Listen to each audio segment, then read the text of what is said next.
La herejía de Horus quemó la galaxia. Colosales máquinas de guerra partieron planetas mientras legiones de guerreros superhumanos luchaban por el control de un imperio construido por hermanos semidioses, cada uno con sus propias ambiciones y planes para el futuro de la humanidad. No todos sobrevivieron a esa guerra, pero los que lo hicieron cambiaron. Con el tiempo, cada uno de los primarcas restantes lidió con las consecuencias de la herejía a su manera, muchos de los cuales están completamente desquiciados, del tipo de desquiciados que llevan a tener conversaciones con calaveras, o clonar a tu mejor amigo una y otra vez con la esperanza de no tener que matar al siguiente. Es mucho, lo que significa que estamos a punto de repasar más de 10.000 años de guerra, dolor y conflictos interpersonales exagerados. Esto es lo que le pasó a cada primarca después de la herejía de Horus. La herejía de Horus dejó a Lionel Johnson consumido por el dolor, y cuando finalmente regresó a Caliban, su mundo natal, no había descanso esperándolo. En su ausencia, los ángeles oscuros que estaban allí habían caído en la corrupción, aliándose con su viejo amigo y consejero de confianza, Luthor, en una traición que reflejaba la traición más amplia de la propia herejía. El león volvió a casa y se encontró con otra guerra.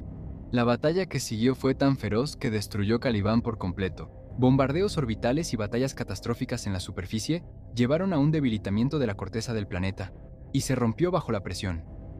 Mientras tanto, en el centro de la batalla hubo un enfrentamiento entre el león y Luthor. El viejo mentor del primer primarca había sido transformado por los poderes ruinosos en algo que realmente podía amenazarlo, y su duelo se convirtió en leyenda. Las versiones difieren sobre cómo terminó. Algunos dicen que Luthor venció al león, pero no pudo obligarse a terminarlo, lo que enfureció a los dioses del caos y provocó una tormenta disforme que terminó la pelea antes de que cualquiera de los dos pudiera reclamar la victoria. La versión más probable de los hechos es que el león seguía siendo demasiado poderoso para Luthor y ganó su duelo, pero después de tantas pérdidas durante la herejía, no fue capaz de matar a otro amigo, y Luthor aprovechó la oportunidad para herir mortalmente a El Johnson con una explosión psíquica. Ver al hombre que había criado morir frente a él le dio a Luthor un último momento de claridad y abandonó la pelea, con su mente hecha pedazos. Independientemente de lo que sucedió durante el duelo, Caliban se perdió. Luthor fue capturado, y el león quedó al borde de la muerte, cayendo en coma que duraría 10.000 años. Todo lo que quedaba de su mundo natal era el monasterio fortaleza, protegido de la destrucción del planeta por sus poderosos escudos de vacío, que los ángeles oscuros luego equiparon con motores y han llevado a través del espacio desde entonces, llamándolo la Roca. Como muchas legiones, la pérdida de su primarca cambió a los ángeles oscuros. La vergüenza de la traición de Caliban se convirtió en un secreto. La primera legión y sus capítulos sucesores lo protegieron obsesivamente, y los nobles caballeros de la Gran Cruzada lentamente regresaron a sus raíces anteriores al primarca, paranoicos, ensimismados y despiadados en su búsqueda de sus nuevos enemigos, los caídos, los sobrevivientes dispersos de la traición de Luthor. Los cazaron durante 10.000 años, interrogándolos y ejecutándolos donde quiera que los encontraran.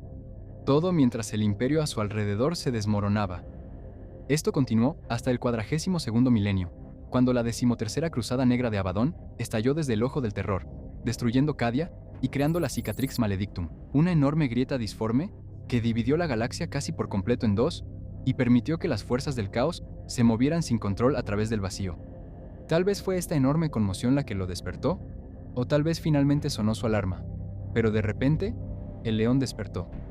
Se encontró en un reino espejo de Caliban, donde descubrió una nueva habilidad llamada caminar por el bosque, el poder de cruzar entre mundos moviéndose a través de esta versión reflejada de su hogar destruido. Es difícil saber qué es esta nueva dimensión, pero no parece ser parte de la disformidad. Durante sus muchas incursiones en este reino, el león ha descubierto más que solo caminos fáciles hacia otros planetas. Encontró una nueva espada llamada Lealtad y el escudo del emperador, lo que significa que este bosque probablemente está conectado con el amo de la humanidad de alguna manera. Usando este nuevo método de viaje, el león emergió en el Imperium Nihilus, la mitad de la galaxia separada de Terra por la grieta de la disformidad, donde el caos había actuado en gran medida sin oposición.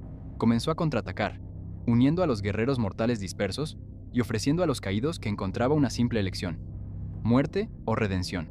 Aquellos que eligieron la redención se convirtieron en los renacidos y lucharon a su lado. La noticia de un misterioso guerrero, abriéndose paso entre las fuerzas del caos, se difundió hasta llegar al Lord Comandante Dante de los Ángeles Sangrientos, quien decidió ir a buscarlo. La primera reacción del león hacia Dante fue de enojo. El Lord Comandante llevaba la máscara mortuoria de Sanguinius, lo cual tomó por sorpresa al primarca. Pero escuchó y Dante le dijo que no estaba solo, que otros hijos del emperador aún luchaban. Robot Guilliman estaba vivo y liderando la defensa del imperio, pero antes de que el león pudiera reunirse con su hermano, necesitaba encontrar primero a sus propios hijos. Siguió el rastro de los ángeles oscuros y una gran fuerza de sus capítulos sucesores hasta el Wormwood, los restos corruptos de Caliban, que habían sido transformados en un mundo demoníaco, donde estaban librando una batalla perdida contra las fuerzas del caos. Los ángeles oscuros rechazaron la oferta de ayuda de Dante hasta que él les dijo la verdadera razón por la que había venido, lo cual, como puedes imaginar, cambió las cosas. La lucha en el Wormwood era desesperada en ese momento. El primarca demonio Angron estaba presente y casi había matado al gran maestre supremo Asriel cuando llegó el león, y su primarca lo salvó en el último momento. Debió parecer el milagro más extraño que los ángeles oscuros hayan visto jamás. Su primarca de repente regresó después de 10.000 años, apareciendo al otro lado de la galaxia de donde lo habían perdido y liderando un grupo de marines a los que habían estado cazando durante los últimos 10 milenios. Por su parte, los renacidos lucharon por sus antiguos hermanos sin dudarlo, sacrificándose para cubrir la retirada, y cuando Angron centró toda su atención en el león, el primer primarca lo enfrentó, y, usando el escudo del emperador, lo expulsó del campo de batalla. Ahora que el león se ha reunido con sus hijos, está viajando a ultramar con la intención de ver a su hermano Roboute Guilliman. Al igual que el primarca de los ultramarines, Lionel Johnson está en gran medida disgustado con cómo se ha desarrollado el imperio, mientras él dormía. Y aparte de los cambios que ya está haciendo en su propio capítulo, el león sin duda espera moldear el imperio junto a su hermano, mientras vuelven al trabajo de defender a la humanidad. El avistamiento más reciente del primer primarca lo sitúa a él y a sus hijos en el mundo de Cronus, actuando en apoyo del capítulo de los cuervos sangrientos contra los necrones y los orcos. Esperamos que el león vigile de cerca sus reliquias mientras ayuda. De lo contrario, podríamos ver a los cuervos sangrientos salir de este conflicto con algunos nuevos regalos de la primera legión. La herejía de Horus se había vuelto monótona y aburrida para el primarca demonio Fulgrim cuando ya se acercaba a su final. La larga guerra civil probablemente le había parecido más importante antes de ascender y convertirse en la criatura de la disformidad con forma de serpiente que es ahora. Pero después, su devoción a Slanesh, el dios del exceso, lo hacía saltar de obsesión en obsesión más rápido de lo que la mayoría de la gente puede terminar una comida. Dicho esto, aún no había terminado con la galaxia, y antes de deslizarse de regreso a la disformidad para disfrutar de su propio planeta de placeres, tenía un último gran acto que realizar. Durante la Gran Purga, la campaña para eliminar a las fuerzas traidoras que huían después del fallido asedio de Terra, Fulgrim se había vuelto casi imposible de enfrentar directamente, y los ultramarines lo descubrieron de la peor manera. Incluso con 6 capítulos a sus espaldas, Roboute Guilliman no pudo derrotar a su hermano, y resultó que esto era parte de la estrategia de Fulgrim. Guilliman no era llamado el Hijo Vengador por nada, y su temperamento era legendario una vez que alguien lograba agotarle la paciencia. Y si Fulgrim no era increíblemente molesto antes de convertirse en un demonio, la ascensión le dio poderes sobrenaturales para ser molesto en un nivel completamente diferente, lo que definitivamente le dio las herramientas para agotarle la paciencia a Guilliman. En la batalla de Tesala, Fulgrim atrajo a su hermano a un duelo, al cual Guilliman accedió de inmediato gracias a que estaba increíblemente frustrado. Había estado tratando de atrapar al fenicio durante meses antes de esto, y Fulgrim simplemente se había escabullido mientras se burlaba de él. Fulgrim, por supuesto, mantuvo su estrategia, atormentando a su hermano durante toda la pelea, burlándose de él y manteniendo su atención, mientras las fuerzas traidoras desactivaban silenciosamente secciones de su nave insignia a su alrededor. Cuando llegó el momento adecuado y el primarca de los ultramarines se había expuesto demasiado, Fulgrim atacó el cuello de Guilliman con una hoja envenenada. Ahora, el veneno por sí solo quizá no habría terminado el trabajo, pero Guilliman ya llevaba una herida de Corfaron, quien le había cortado la garganta con una daga a Etame durante la batalla de Khalt, y aún no había podido sanar completamente. Juntas, las dos heridas casi lo matan, y lo habrían hecho de no ser por algunas travesuras de los Eldari 10 milenios después. Así que, todo eso para decir que Fulgrim tenía todas las razones para creer que acababa de matar a otro hermano, mientras veía con satisfacción cómo su hermano se desangraba, antes de que los ultramarines avanzaran para llevar a Guilliman a un lugar seguro. Después de Tesala, Fulgrim prácticamente se retiró de la disformidad. Como dije, tenía la capacidad de atención de una ardilla nerviosa, y la disformidad era mucho más interesante que cualquier cosa que estuviera pasando con el imperio que ayudó a destruir. Slanesh lo recompensó con un mundo oculto de placer ilimitado, y él se retiró ahí, cayendo finalmente en un sueño profundo que duró siglos. Casi nadie ha encontrado este mundo, y aquellos que fueron a buscarlo rara vez regresaron con algo útil. La única excepción fue Abaddon el Saqueador, el nuevo señor de la Guerra del Caos, quien localizó a Fulgrim y consiguió una reunión con el primarca al llevarle como regalo a un raro psíquico Xenos. Con ese regalo, Fulgrim se volvió más activo. Si ese era el propósito del regalo, o solo un feliz efecto secundario de despertar al primarca demonio, es algo que nadie sabe, pero desde entonces, Fulgrim ha estado activo, aunque es selectivo con aquello a lo que presta atención. Una aparición notable fue su regreso a Istvan III varios milenios después de la purga de los leales de las legiones traidoras. Una baliza psíquica activada por el Dreadnought R'hllor de la Tercera Legión lo atrajo de regreso al planeta. Fulgrim regresó esperando disfrutar de la furia de uno de sus hijos más leales. R'hllor había sido enviado a la superficie de Istvan para morir, y en cambio, sobrevivió a los bombardeos y a sus hermanos traidores solo para encontrarse solo con una bomba vírica sin detonar que le dio al Dreadnought una idea increíble. Cuando Fulgrim se acercó a la máquina de guerra verdaderamente antigua con uno de sus hijos más experimentados dentro, se burló de R'hllor, esperando provocarlo, lo cual logró, pero ese no era el objetivo. Mientras el primarca se tomaba su tiempo desmantelando la carcasa de su Dreadnought, R'hllor detonó la bomba. Fulgrim sobrevivió, por supuesto.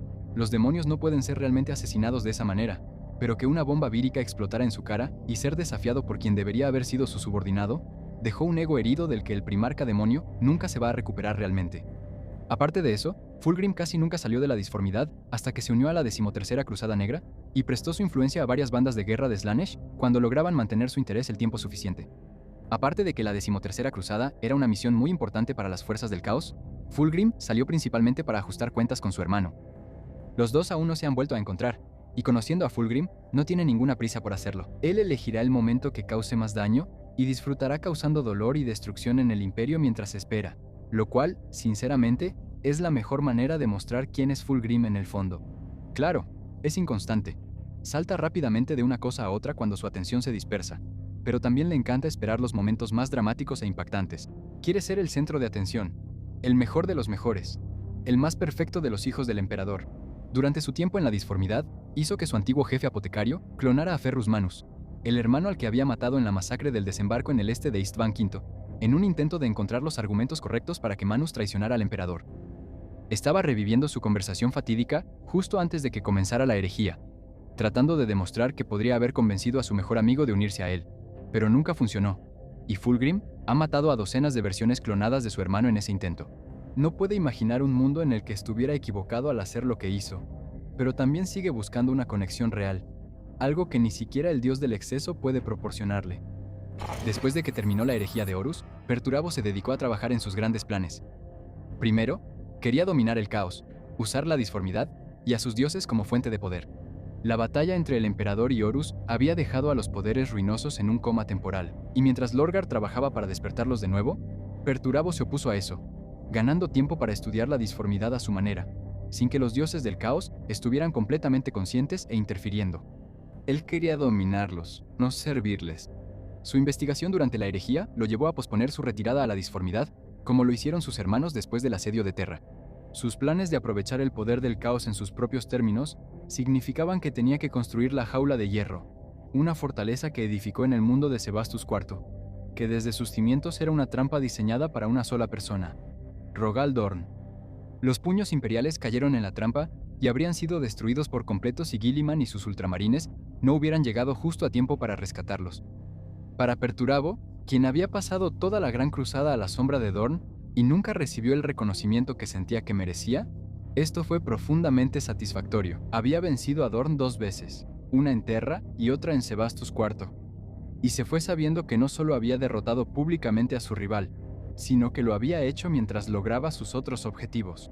Y esos objetivos eran principalmente ascender a la condición de demonio, usando la semilla genética de los puños imperiales, capturada y reunida de los campos de batalla de la Jaula de Hierro como precio para el ritual. La razón era sobre todo práctica.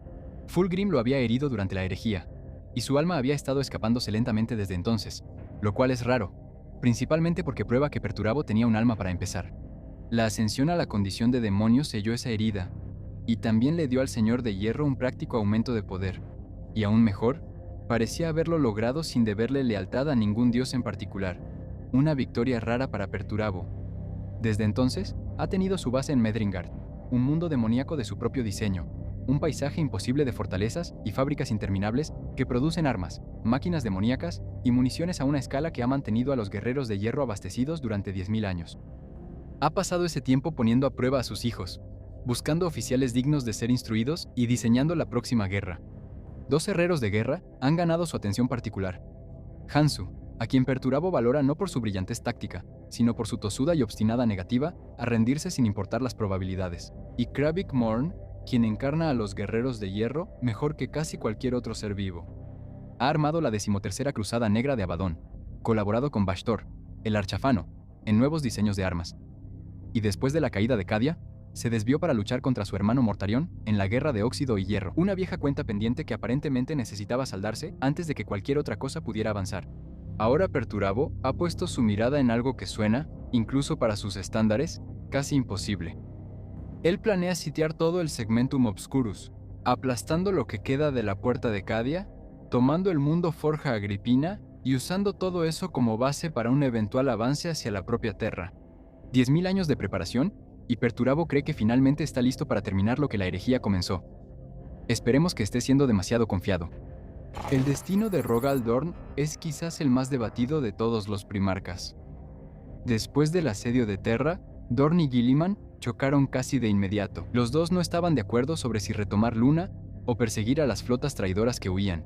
Una discusión estratégica que reflejaba sus diferentes enfoques de la guerra en general, pero eso era más o menos normal entre ellos. El conflicto más importante y dramático fue sobre el Codex Astartes, el plan de Guilliman para reestructurar las legiones de marines espaciales en capítulos más pequeños y autónomos. Dorn se resistió ferozmente, considerándolo un debilitamiento de la fuerza de combate del Imperio, y solo lo aceptó después de ver cómo la trampa de Perturabo casi destruía su legión en la jaula de hierro, mientras que la intervención de Guilliman los salvó. Esa lección en particular le costó a él y a su legión mucho orgullo y dolor asimilarla. Él permaneció activo más tiempo que la mayoría de sus hermanos, luchando durante la purga y observando las primeras etapas de en lo que se estaba convirtiendo el Imperio. El fanatismo creciente de la nueva iglesia, la adoración de los primarcas como figuras divinas, el lento alejamiento de todo lo que representaba la Gran Cruzada. En verdad, eso le entristecía, pero siguió luchando de todos modos porque eso era lo que hacía Dorn. Pero, como muchos de sus hermanos, el primarca más terco empezaba a desilusionarse con el imperio de su padre. Su final, si es que fue un final, llegó en la Puerta de Cadia, donde una fuerza del caos estaba a punto de abrirse paso. Dorn lideró a 3 compañías de los puños imperiales para mantener la línea, mientras su flota principal estaba ocupada, persiguiendo lo que resultó ser una ilusión de los Eldari. Dorn lideró una defensa desesperada, que terminó con él embistiendo su nave contra la nave capital enemiga y abordándola a pesar de estar increíblemente superado en número. Lo que sucedió después depende completamente de a quién le preguntes. El bibliotecario jefe presente en ese momento informó haber encontrado el cadáver de Dorn. Otras versiones dicen que murió luchando junto a sus hijos, y que el capítulo solo pudo recuperar una sola mano del campo de batalla. Ninguna de las versiones fue completamente verificada. Los puños imperiales conservan la mano recuperada de Dorn como su reliquia más sagrada, y cada nuevo maestro de capítulo graba su nombre en ella como una forma de mantenerse conectado con su padre genético. Los puños imperiales creen que su primarca está vivo, y que regresará. La ausencia de cualquier otro resto en el campo de batalla sugiere que él está en algún lugar allá afuera, una idea que posiblemente fue confirmada por su hermano, Vulcan. Unos siglos después, cuando ayudó a defender el imperio contra los orcos durante la Guerra de la Bestia, cuando el primarca de los salamandras dijo que hablaría bien del capitán Corlan ante Dorn, el comandante de los puños imperiales en ese momento. Todo eso, además de ver cuántos primarcas han resultado ser más difíciles de matar de lo esperado, es bastante probable que los puños imperiales tienen razón, y que Dorn está allá afuera en algún lugar, reaprendiendo a escribir usando su mano restante. El asedio de Terra le costó caro a Yahatai Khan, pero cuando se enteró de que Chogoris estaba siendo saqueado por los Eldar Oscuros, el halcón de guerra entró en frenesí. Se enfrentó a los Druchi de su mundo natal en el Torbellino, en una campaña que se conocería como la pacificación de Yasin. Yagatai rastreó a los saqueadores hasta su base de operaciones en Corso V, en el sector Yasin, y los atacó con todo lo que tenía, liderando a los cicatrices blancas en una carga total que penetró profundamente en territorio Druchi. El Khan lideró al Keshik de la Primera Hermandad directamente hacia la telaraña, la propia dimensión de túneles y pasajes ocultos de los Eldar Oscuros que corre bajo el tejido de la realidad, para matar personalmente al arconte responsable de los saqueos. La lucha fue tan intensa que, para cuando el resto de los cicatrices blancas terminaron su propia batalla, se dieron la vuelta y descubrieron que su primarca y su primera compañía habían desaparecido. El capítulo ha pasado 10.000 años luchando contra los Drachari, donde sea que los encuentren, en parte por principios, pero sobre todo con la esperanza de que, en algún lugar de ese conflicto, su primarca siga allá afuera terminando su cacería y eventualmente encuentre el camino de regreso a casa. Esa es la versión que prefiere la Legión, al menos. La otra versión es más difícil de considerar. Los Eldar Oscuros dirigen arenas de gladiadores en su ciudad de Komorrag, grandes espectáculos de dolor y combate diseñados para entretener a una civilización construida completamente alrededor del exceso y la crueldad. Un primarca capturado con vida sería el mayor premio que su sociedad podría imaginar. Después de todo, ¿qué podría ser mejor que ver a uno de los hijos del emperador luchar por su vida para divertir a la multitud? Ahora, debido a que hay tan poca información, y se sabe que los Drukhari mantienen a sus prisioneros con vida el mayor tiempo posible, Yagatai es un candidato bastante probable para ser uno de los primarcas que aún están vivos y que algún día podrían regresar. Si estará acuerdo en ese momento es algo que nadie puede asegurar, por supuesto. Es difícil decirlo, pero viendo en retrospectiva el final de la herejía, parece que Leman Russ fue quien más sufrió por la muerte del emperador. Él se consideraba un fracaso. El guerrero cuyo único propósito era proteger a su padre no estuvo presente cuando más importaba, llegando a Terra con Lionel Johnson justo después de que Guilliman y su flota de refuerzos aparecieran y rompieran el asedio. Ni siquiera las palabras del emperador pudieron quitarle completamente ese peso cuando ambos hablaron por última vez en un sueño después del asedio.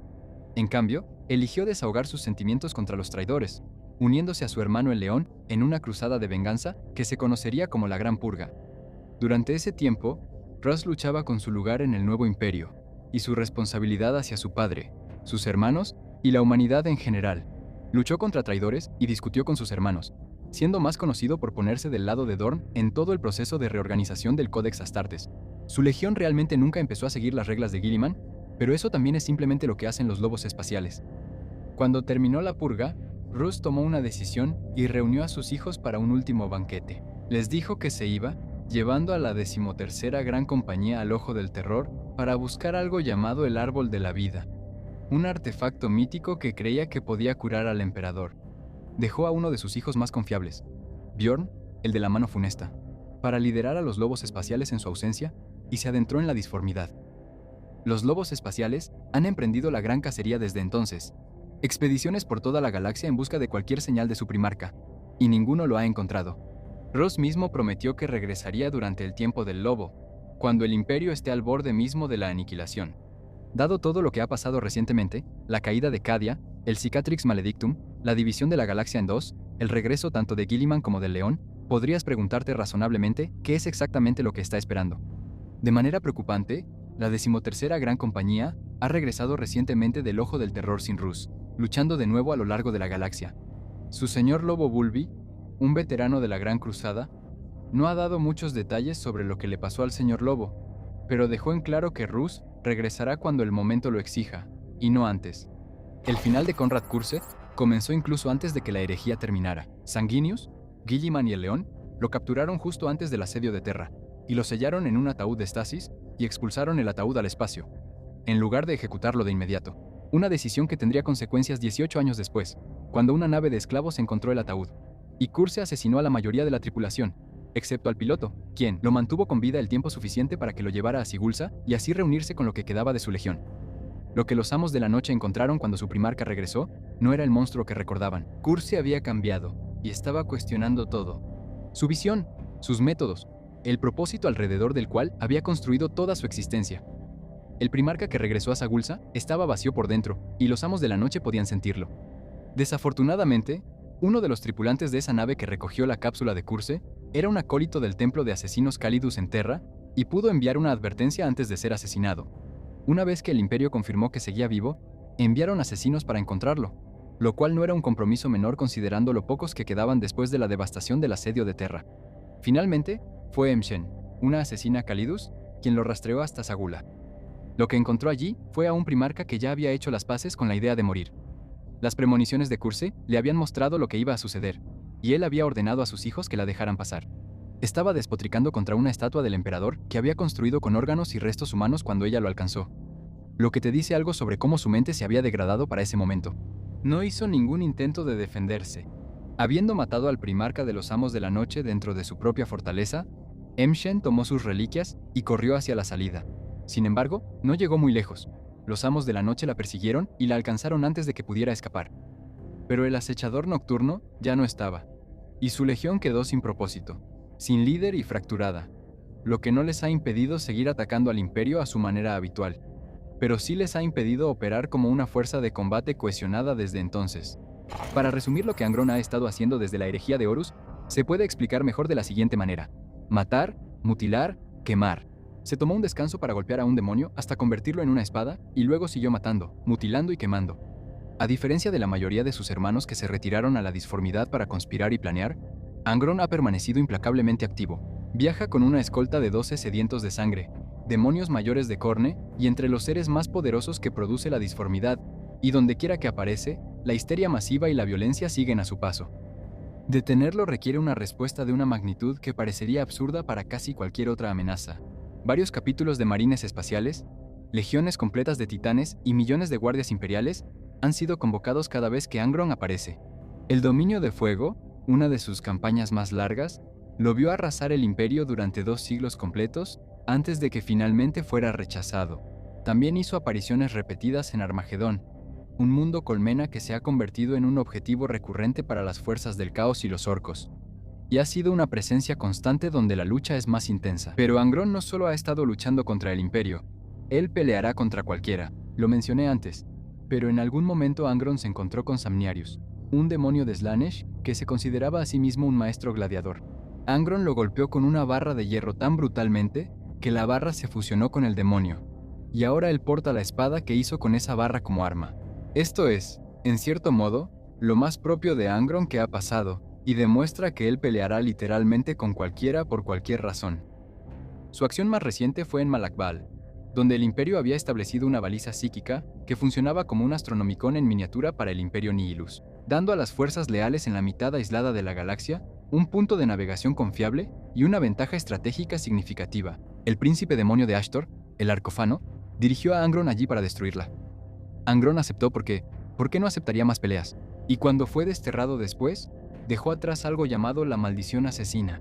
Esta maldición arrastró a soldados de todas las ramas del ejército imperial, la guardia, las hermanas de batalla e incluso a los marines espaciales primaris a la locura de Khorne. Para algunos fue temporal, pero para otros fue permanente, y los pocos que resistieron a menudo se encontraron muertos a manos de su propio bando en medio del caos. También trabajó con Ashtor en su campaña de Wormwood, atrayendo a los ángeles oscuros e incluso al león a un conflicto masivo. Pero aunque también fue derrotado ahí, vale la pena saber que los destierros de Angron nunca son permanentes. Él regresa en un ciclo fijo cada 8 semanas, 8 días y 8 horas, anunciado por presagios que van desde la locura masiva hasta lluvias de sangre. El caos es fanático de los rituales, y el imperio ha aprendido a estar atento a las señales, lo cual es bueno y malo. Es genial en cuanto a asegurarse de que estén preparados para la fuerza de la naturaleza que es Angron, pero también es malo porque la constancia del Ángel Rojo lleva a más peleas, más muertes y mucha más sangre, que es exactamente lo que Khorne quiere. Es una victoria para un dios al que no le importa de dónde fluya la sangre. Tal vez el imperio debería intentar lanzar a Angron al espacio profundo, o algo así, en vez de simplemente desterrarlo otra vez. Ya hablé un poco del tiempo de Guilliman después de la herejía, enfocándome en Fulgrim, pero Guilliman hizo mucho más que solo dejarse provocar y perder una batalla contra su hermano durante la purga. Llegando tarde con toda su legión a Terra para terminar el asedio, Guilliman y sus ultramarines eran una de las pocas fuerzas relativamente intactas en todo el imperio en ese momento.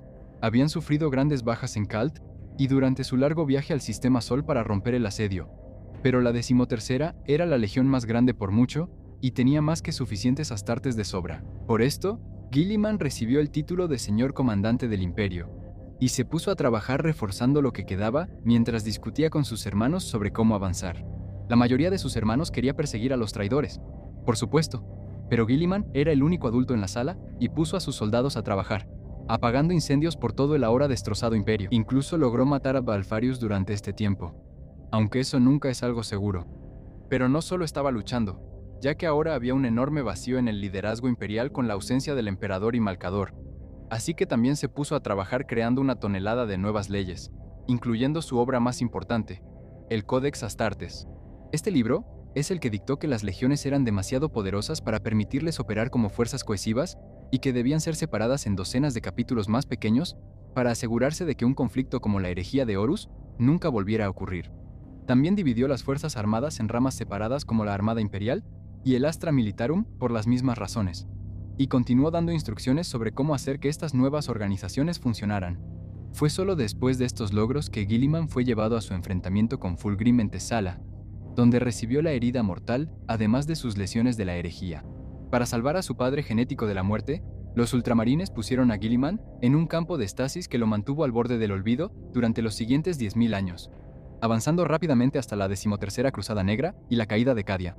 Estos eventos abrieron la Cicatrix Maledictum, partiendo la galaxia en dos y dándole al archmagos Belisarius Cawl una razón para presionar el gran botón rojo. Se alió con la emisaria Eldarri Ivrain y ambos viajaron a Macragge con un solo propósito: despertar a Guilliman, y gracias a una combinación de ciencia avanzada y brujería Eldarri, lo lograron. El primarca emergió con una nueva armadura que le permitía sobrevivir y de inmediato se dedicó a repeler las fuerzas del caos que habían aprovechado la confusión para invadir Macragge. Después de eso vino la Cruzada Terrana, el avance de Guilliman de regreso a Terra a través de una galaxia que había pasado 10.000 años desmoronándose. El viaje estuvo lejos de ser sencillo. Tuvo que luchar contra los Corsarios Rojos, los Mil Hijos y la Legión Negra en el camino. Y en Luna, se enfrentó cara a cara con Magnus el Rojo en un duelo que requirió los esfuerzos combinados de las Hermanas del Silencio y un grupo de arlequines Eldar para resolverse a su favor. Cuando finalmente llegó a Terra, reorganizó a los Altos Señores. Se reunió con el Capitán General de los Custodios y luego pasó varios días a solas con el Emperador en la Sala del Trono. Lo que sea que pasó entre ellos no se compartió completamente, pero lo que Guilliman dijo después sugiere que no fue una buena conversación. El Emperador lo llamó una herramienta, un arma, un fracaso y un traidor.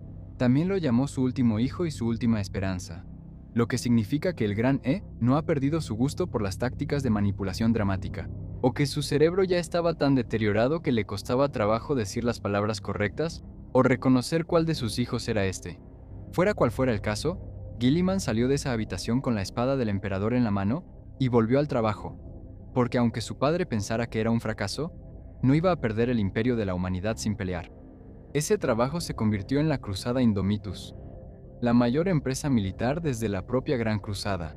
Belisarius Cawl había pasado los últimos 10.000 años preparándose exactamente para este momento, produciendo nuevas armas y, más importante aún, marines espaciales completamente nuevos, los Primaris. Estos nuevos reclutas fueron enviados en cantidades no vistas desde la fundación original de las legiones. 10 flotas de cruzada se lanzaron a través del imperio al mismo tiempo, rechazando al caos, reforzando capítulos maltrechos y entregando guerreros primaris a cada rincón de la galaxia que los necesitaba. Guilliman se reunió personalmente con los lobos espaciales, rescató a los ángeles sangrientos del borde del desastre y luchó en más zonas de guerra de las que la mayoría de los comandantes ven en toda su vida. Después de 12 años, declaró la primera fase de la cruzada completada en la batalla de Raucus.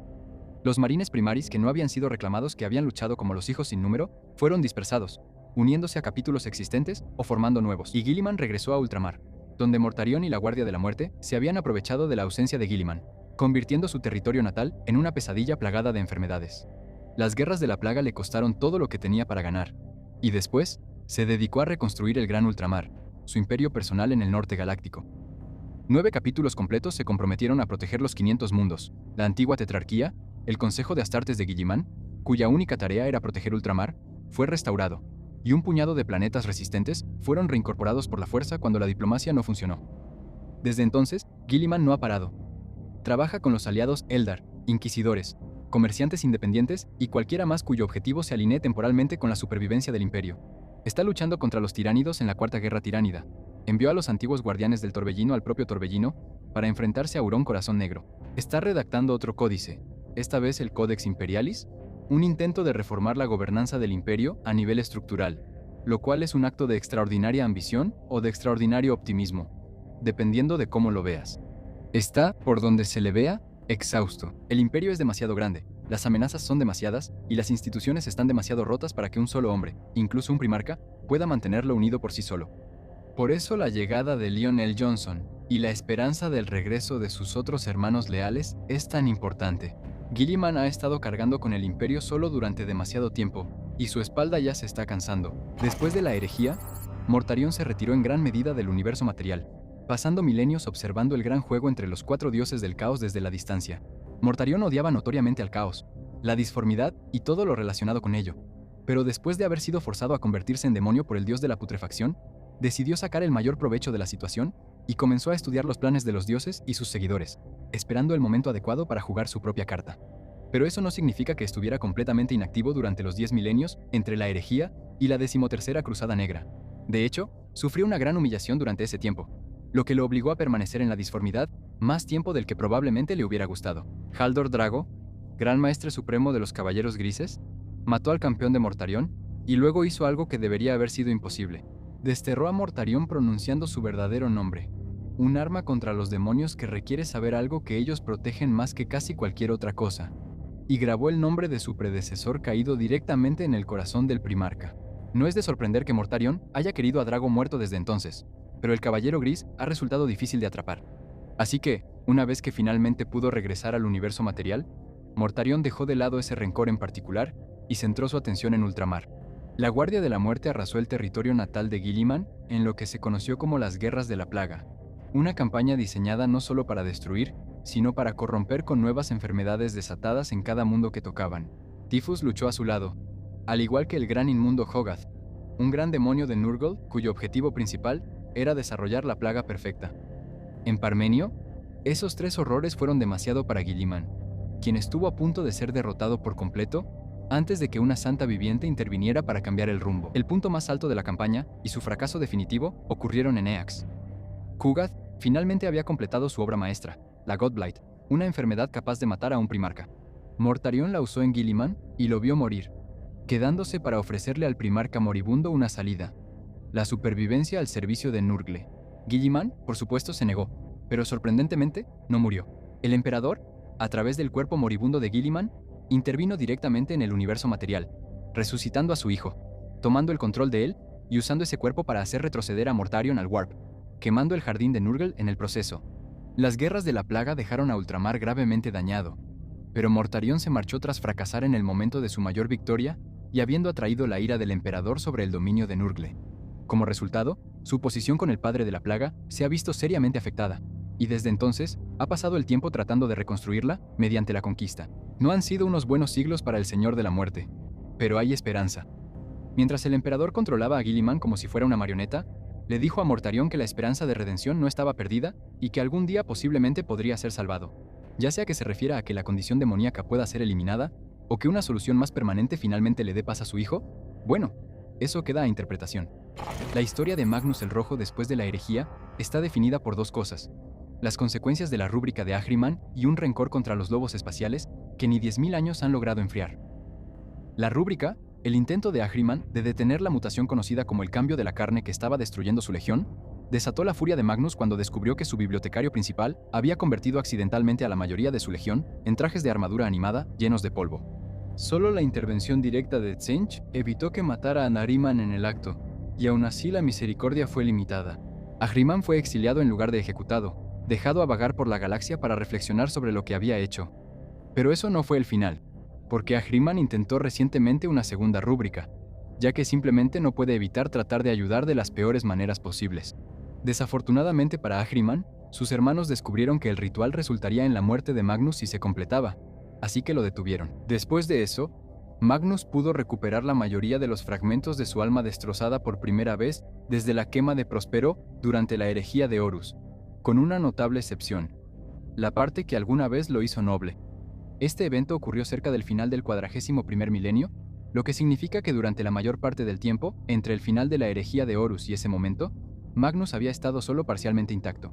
Su duelo con Leman Russ durante la quema de Próspero había destrozado al primarca de los 1000 hijos en varios fragmentos, ecos fantasmales de las partes dominantes de la personalidad de Magnus. Pudo reunir algunos de ellos aquí y allá, pero muchos flotaron por ahí hasta el segundo intento de la rúbrica, actuando por su cuenta y causando problemas. Pero ya de vuelta en una sola pieza, Magnus volvió su atención principalmente a viejos enemigos. Los lobos espaciales habían sido el instrumento de la destrucción de Prospero. Enviados por el emperador para llevarse a Magnus, en su lugar quemaron su mundo cuando Horus cambió las órdenes para sacar a Magnus del tablero antes de que pudiera unirse a los leales. Magnus no lo había olvidado, y como Horus llevaba mucho tiempo muerto, realmente solo tenía un objetivo claro. Él había liderado una invasión a su mundo natal, Fenris, allá por el M30 y 2 justo después del final de la herejía, pero esta vez Magnus tenía otros objetivos además de la simple destrucción.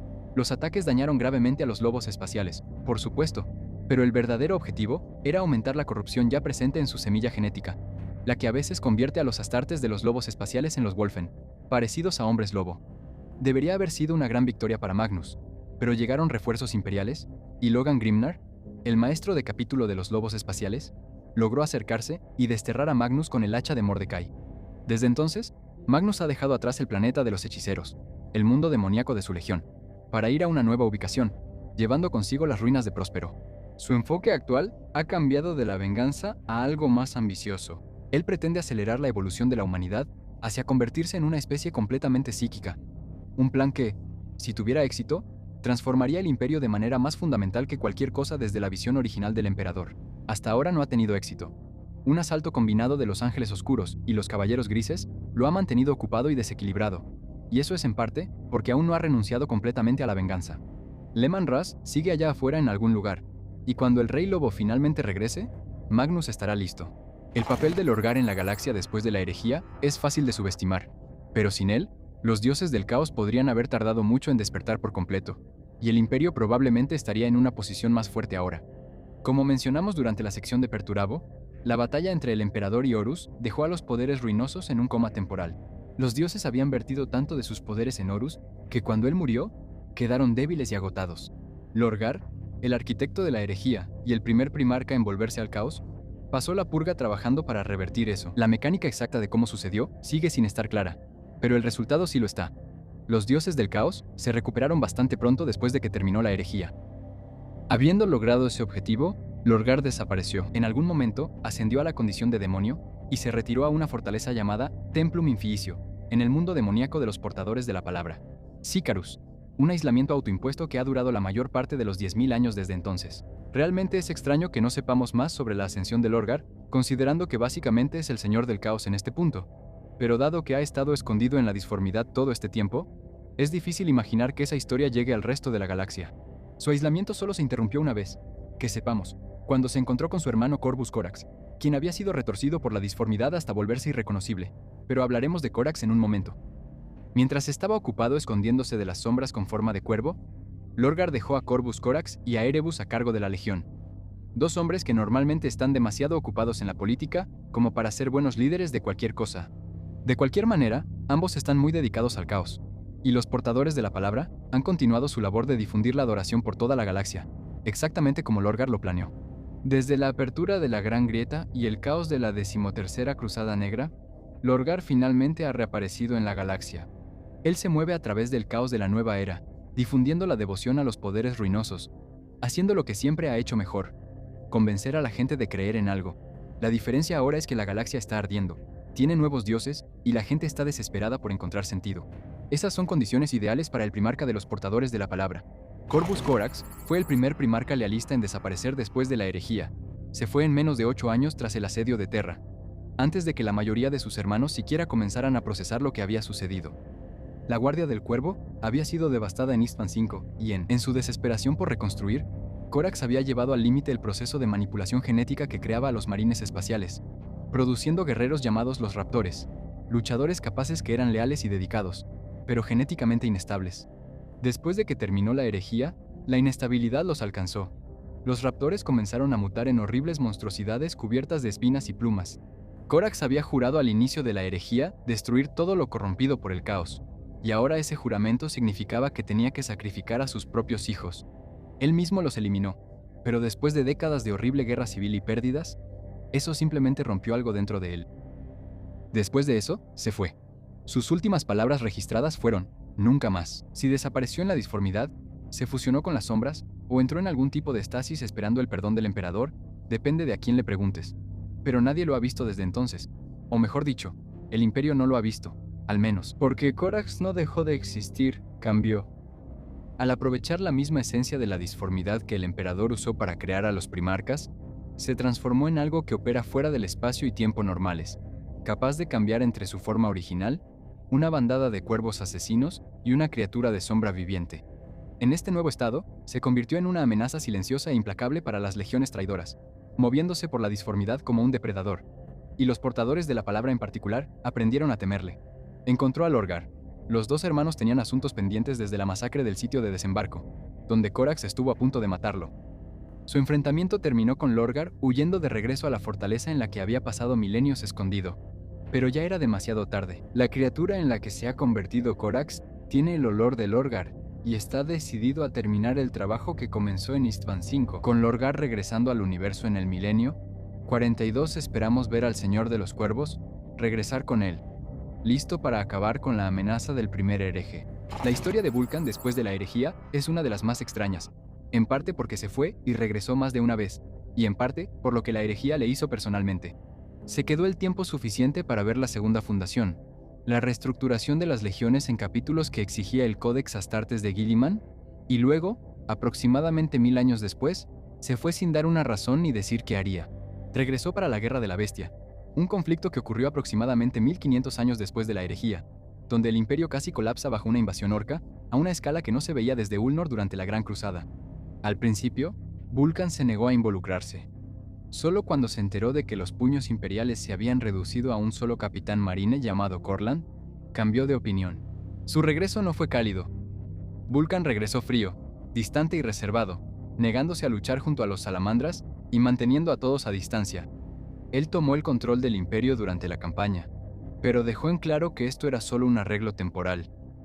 La herejía le había hecho algo que siglos no habían podido sanar. Parte de eso era culpa, parte de eso era algo más específico, una profunda y personal venganza contra los hijos del emperador, que se notaba de una manera que inquietaba incluso a los marines espaciales más curtidos en batalla. Su odio, además del increíble trauma que sufrió durante su cautiverio y tortura a manos de los traidores durante la herejía, llevó a Vulcan a volverse cruel, torturando a marines enemigos capturados en nombre de la justicia. Se decía que estaba buscando a Fabius Bile, ex jefe apotecario de los hijos del emperador, lo que explicaría al menos una razón por la que el Señor de los Clones está constantemente huyendo. Se cree que Vulcan murió durante la Guerra de la Bestia, aunque, dada la historia de Vulcan con la muerte, eso no es algo seguro. La Bestia resultó ser un jefe de guerra orco de 10 metros de altura que podía hablar gótico perfectamente, lo cual es algo que el viejo Vulcan podría haber encontrado interesante. Pero para este punto, el gran hombre ya estaba cansado de todo, y los embistió a ambos dentro de un reactor antes de detonarlo y vaporizarlos a los dos. Ahora, como dijimos, Vulcan tiene la costumbre de volver de entre los muertos. Después de todo es un perpetuo. Dicho esto, nadie lo ha visto desde su batalla final con el caudillo orco, y al menos los salamandras han estado buscando. Antes de desaparecer por primera vez durante la Gran Purga, dejó a sus hijos un desafío: 9 reliquias increíblemente poderosas que debían encontrar, cada una un paso hacia garantizar su regreso. Hasta ahora se han encontrado 6, y cuando el actual padre de la forja, Vulcan Hestan, que es el cazador de reliquias de los salamandras, encuentre las 3 restantes, Vulcan ha prometido regresar. Pero con Fulgrim activo en la galaxia y Fabius Bile aún suelto, los salamandras podrían no tener que encontrar las otras reliquias para que su padre genético regrese y obtenga una merecida retribución. La historia de la Legión Alfa después de la herejía es, como corresponde, un desastre de contradicciones y desinformación deliberada, e incluso determinar cuál de los gemelos sigue vivo requiere revisar algunas de las historias más debatidas del universo. Lo que podemos decir con razonable confianza es que Alpharius está muerto. Sí, sé que es divertido decir que tal vez no lo esté y dejarlo como un misterio, pero Rogal Dorn definitivamente lo mató en la batalla de Plutón, y para ese momento en la guerra, Dorn era una de las pocas personas en el Imperio que no podía ser engañado por los gemelos, y que golpeaba lo suficientemente fuerte como para que el resultado fuera definitivo. No hay manera de que supiera cuál de los hermanos mató, pero un primarca murió en Plutón, y eso fue suficiente para Dorn. Eso deja a Omegon, o posiblemente a Alpharius, dependiendo de tu interpretación de lo que sucedió después.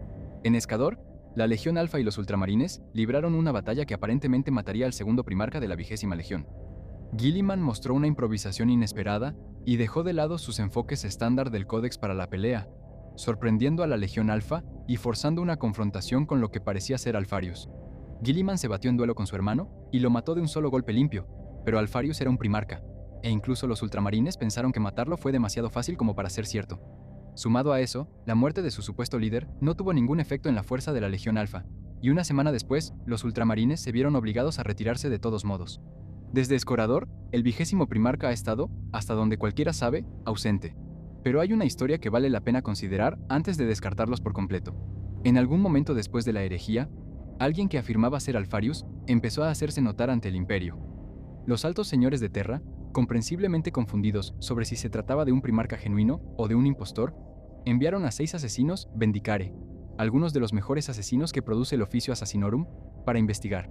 Durante los años siguientes, una docena de impostores de Alpharius fueron eliminados, y luego, 5 años después de que los Vendicare fueran enviados, regresaron ante los altos señores, y por regresar, nos referimos a que sus cabezas fueron encontradas congeladas en los comedores de los propios altos señores. Matar a un Vendicare es difícil, Matar a 6 en 5 años y luego contrabandear sus cabezas al edificio más seguro del imperio no es algo que haga un impostor. Eso es un primarca dejando un mensaje. Ya sea Alfarius, Omegon o ambos, de alguna manera, está claro que la 20ª Legión todavía tiene al menos a un primarca dirigiendo todo, y ese primarca es más que capaz de alcanzar a quien él quiera.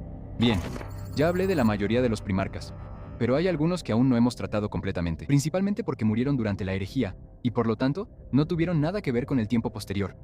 Pero también porque, de alguna manera, sí tuvieron más historias que contar después de morir, pero de formas extrañas y raras. Pensemos en Ferrus Manus, por ejemplo. Él fue el primer primarca en morir durante la herejía, asesinado por Fulgrim en Istvan V, y su cabeza fue tomada como trofeo para Horus. Mencionamos antes que Fulgrim pasó 10.000 años haciendo que Fabius Bile clonara a su hermano muerto, tratando de encontrar las palabras correctas para crear una versión de Ferrus que eligiera el caos. Cada clon lo rechaza, y cada clon es asesinado después. Fulgrim guarda toda una habitación llena de sus cadáveres porque es así de obsesivo, pero ninguno de ellos es el verdadero Ferrus. El alma original de Ferrus fue traída de vuelta una vez por Horus durante la propia herejía, y el primarca muerto intentó evitar que Sanguinius luchara contra el Señor de la Guerra. No funcionó, pero demostró que el espíritu inmortal de Manus todavía está flotando allá afuera en la disformidad, y que tal vez algún día podría encontrar una manera de regresar al mundo de los vivos. Y hablando del chico perfecto, Sanguinius encontró su célebre final a bordo del espíritu vengativo a manos de su hermano Horus, una muerte que dejó su huella en sus hijos en forma de la rabia negra, una herida psíquica que hace que los ángeles sangrientos revivan sus últimos momentos en batalla. Pero Sanguinius no se ha ido por completo. El Sanguinor, una figura angelical dorada de origen incierto, actúa en su nombre y se cree que lleva el aspecto noble del alma del ángel.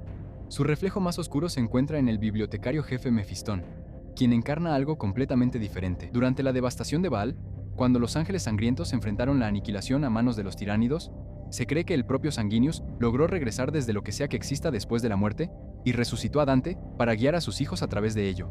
A bordo del espíritu vengativo, que ahora pertenece a Abadón el Saqueador, ecos de su alma se han cristalizado en extrañas estatuas ectoplásmicas que los traidores destruyen por diversión. Pero al igual que su hermano Ferrus, el alma de Sanguinius parece haber sobrevivido de alguna forma, y todavía parece estar actuando en la galaxia de formas sutiles. Horus es el único caso donde no queda nada, pero la lista realmente no estaría completa sin él. El emperador no solo lo mató, lo deshizo, quemando su alma tan completamente que ni siquiera los dioses del caos pudieron recuperar un fragmento. Dado que la pelea dejó a los 4 dioses del caos atónitos y debilitados, la magnitud de lo que ocurrió en esa sala del trono es difícil de exagerar. Antes de que el emperador diera el golpe mortal, Horus dijo algo que se ha debatido desde entonces. Te espero y te perdono. Si eso fue un momento en que el viejo Horus logró salir, una manipulación final, o algo completamente diferente, es una pregunta que los fanáticos de Warhammer han estado debatiendo desde que se escribió, y probablemente seguirán haciéndolo hasta que el juego termine. Y con eso quedan cubiertos todos los primarcas, más o menos. Solo no pregunten por los 2 que faltan. Por lo demás, nos encantaría saber qué historia te sorprendió más, o qué primarca crees que sería el siguiente en regresar. Cuéntanos en los comentarios. Y ya que estás ahí abajo, considera unirte al capítulo. Los iniciados se aseguran de que los archivos sigan vivos, los hermanos de batalla obtienen acceso anticipado a nuevas discusiones y animaciones, y los maestros de capítulo ven sus nombres grabados aquí mismo al final de cada video. Y si ninguna de esas opciones es para ti, un like y una suscripción nos darán todo lo que necesitamos para seguir hurgando entre las tambaleantes pilas de pergaminos en nuestra interminable búsqueda de más trasfondo.